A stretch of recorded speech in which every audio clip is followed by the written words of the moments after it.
ओम श्री परमात्मने नमः। यथार्थ गीता अध्याय 14 श्लोक 11 और 12। सर्वद्वारेषु देहे अस्मिन् प्रकाशो पुजायते ज्ञानं यदा तदा विदात विबद्धं सत्वम् इति उत। लोभ प्रवृत्ति आरंभः कर्मणाम् अशम स्पृहा रजसेतानि जायन्ते विवृद्धे भरतर्षभ।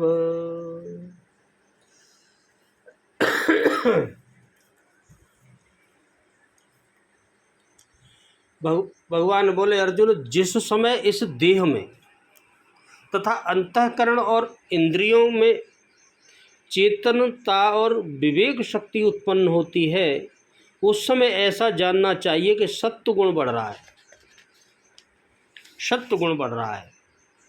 और हे अर्जुन, रजोगुण के बढ़ने पर आदमी लोभ प्रवृत्ति हो जाती है, उसकी स्वार्थ बुद्धि से कर्मों का सकाम भाव से आरंभ हो जाता है। अशांति और विषय भोगों की लालसा, ये सब उत्पन्न होते हैं।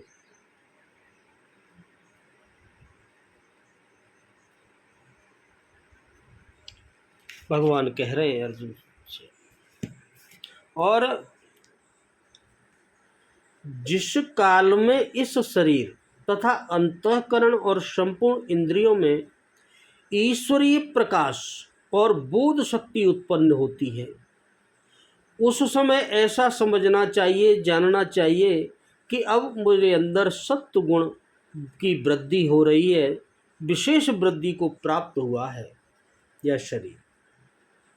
ऐसे ही अर्जुन, रजोगुण की विशेष वृद्धि होने पर क्या होता है? जब रजोगुण बढ़ता है तो उस समय लोभ बढ़ जाता है, कार्य में प्रवृत्त होने की चेष्टा होने लगती है, कर्मों का आरंभ हो जाता है, अशांति अर्थात मन की चंचलता हो जाती है, विषय भोगों की लालसा बढ़ जाती है। यह सब उत्पन्न होते हैं रजोगुण में। अगले श्लोक में तमोगुण बताएंगे भगवान। गुणों की वृद्धि में निम्नलिखित 10 हेतु श्रीमद् भगवत में बताए हैं।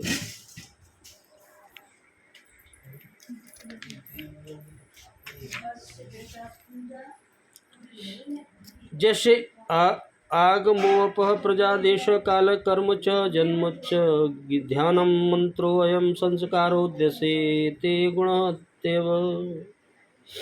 जैसे शास्त्र, जल, संतान, देश, काल माने समय, कर्म, योनि, चिंतन, मंत्र और संस्कार, ये 10 गुणों के हेतु हैं, अर्थात गुणों को बढ़ाने वाले हैं 10 चीज।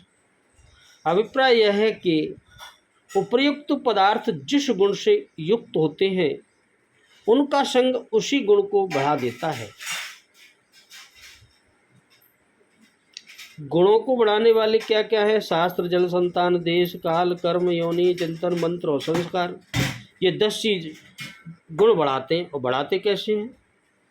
ये पदार्थ जिस गुण से युक्त होते हैं, जैसे यही 10 अगर सतोगुणी व्यक्ति से हो तो उनका संग बढ़ा देंगे, और यही तमोगुणी के संग हो तो उसका बढ़ा देंगे। गुणों को बढ़ाने वाले होते हैं कुल मिला के।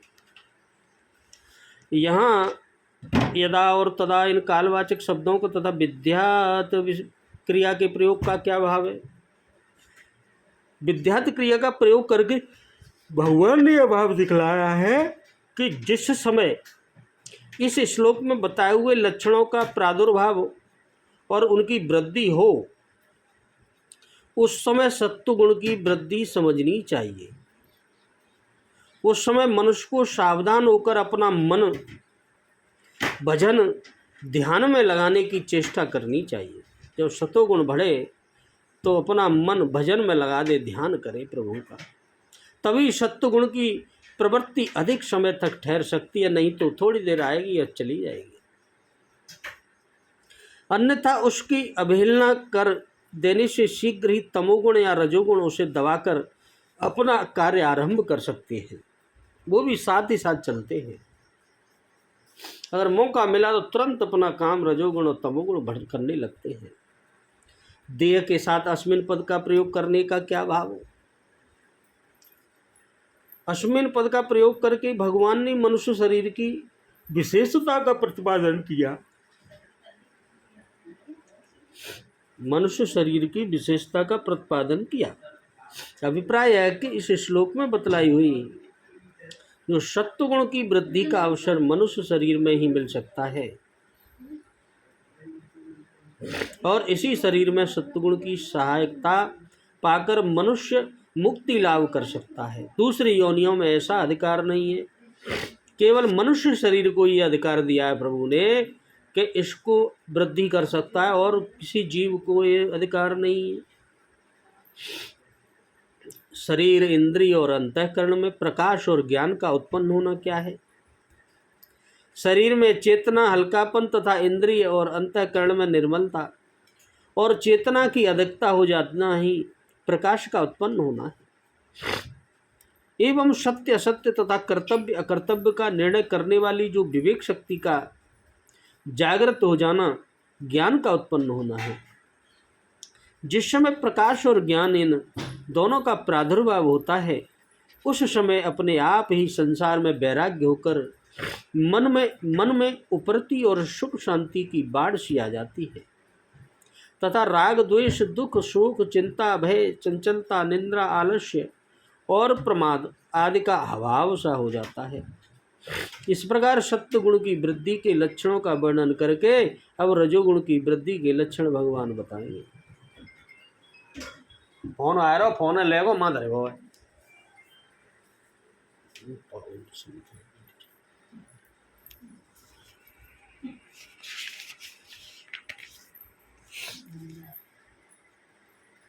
लोभ प्रवृत्ति, कर्मों का आरंभ, अशांति और स्पृहा, इन सब का स्वरूप क्या है और रजोगुण वृद्धि के समय इनका उत्पन्न होना क्या है? धन की लालसा का नाम लोभ है, जिसके कारण मनुष्य प्रतिक्षण धन की वृद्धि के उपाय सोचता रहता है। धन के व्यय करने का समुचित अवसर प्राप्त होने पर भी उसका त्याग नहीं करता एवं धन उपार्जन के समय कर्तव्य का विवेचन छोड़कर दूसरे के स्वतंत्र पर भी अधिकार जमाने की इच्छा या चेष्टा करने लगता है। नाना प्रकार के कर्म करने के लिए मानसिक भावों का जागृत होना प्रवृत्ति है। उन कर्मों को सकाम भाव से करने लगना उनका आरंभ है। मन की चंचलता का नाम अशांति है और किसी भी प्रकार के सांसारिक पदार्थों को अपने लिए आवश्यक मानना स्पृहा है। रजोगुण के बढ़ जाने पर जब मनुष्य के अंतःकरण में सत्व गुण के कार्य जो प्रकाश और विवेक शक्ति और शांति आदि हैं एवं तमोगुण के कार्य निंद्रा और आलस्य आदि दोनों ही प्रकार के भाव दब जाते हैं और रजोगुण बढ़ जाता है, तब उसे नाना प्रकार के भोगों की आवश्यकता प्रतीत होने लगती है कि यह तो मुझे चाहिए। उसके अंतःकरण में लोभ बढ़ जाता है। लोभ धन संग्रह को विशेष इच्छा उत्पन्न हो जाती है। नाना प्रकार के कर्म करने के लिए मन में नए नए भाव उठने लगते हैं। मन चंचल हो जाता है, फिर उन भावों के अनुसार क्रिया का भी आरंभ हो जाता है। इस प्रकार रजोगुण की वृद्धि के समय इन लोभ आदि भावों का प्रादुर्भाव होना ही उनका उत्पन्न होना है। यहाँ भरतर्षभ संबोधन देने का क्या अभिप्राय है? जो भरतवंशियों में उत्तम हो उसे भरतर्षभ कहते हैं। अर्जुन को भारतवर्ष नाम से संबोधित करके भगवान यह दिखलाते हैं कि तुम भरतवंशियों में श्रेष्ठ हो। तुम्हारे अंदर रजोगुण के कार्य रूप ये लोभादि नहीं है। इस प्रकार बढ़े हुए रजोगुण के लक्षणों का वर्णन करके तमोगुण की वृद्धि के लक्षण अब आगे श्लोक में बताएंगे भगवान। बोलो राधे राधे, जय जय श्री कृष्ण।